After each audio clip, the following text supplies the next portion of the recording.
makoro gibe gi ol kata jogi madhi rally gi nitiere jikawan madhi rally gi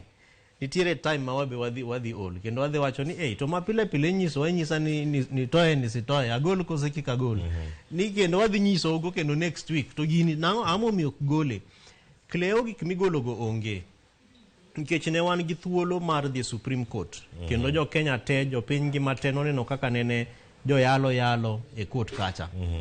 to ne ng'ato ka ng'ato no mi thuolo mar mondo onyis nyaka piche ma inyiso wage kata mag hose kamago be no gol temo timo nyaka PowerPoint presentation mo nyiso no kama kaka nendo lok kura gi mano e thuolo manene Azimio la Umoja One Kenya Alliance ni godo mar mondo gidhi mondo ginyiswa kaka no bet namba 2 ne wan gi tribunal ma obedo ma bene nigi thuolo mar ng'iyo conduct mar jo IEBC ma ng'ata manene ntiere gi wach mano nyalo wacho e wach mar kura ne nyalo dhi kacha ang'ono momiyo jo Azimio ok nodhi mondo ketnwa CCTV gi Mheshimiwa Rafael Tuju dino dhi kacha gi TV go moket mo wach ni kama kaka ne gini obet osenyiswa ne ntiere nyaka expose mar whistleblower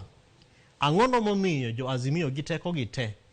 pod gi take time kendo gikaw thuolo margi mar mondo ok gidwa ni mondo ginyis jo Kenya ananeno ka en gima siasa e samoro korigoyo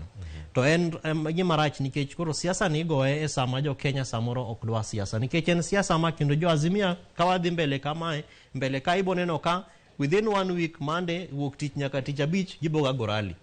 ai kendo chieng weekend Sunday igorali en mar mondo mokwongo gi mobilize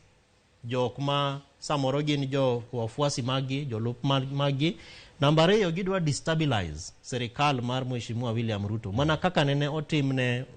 Mheshimiwa Uhuru Kenyatta tingeni sani gima timore en ni king'iyo pressure kata gima nyalo luongo ni international community pressure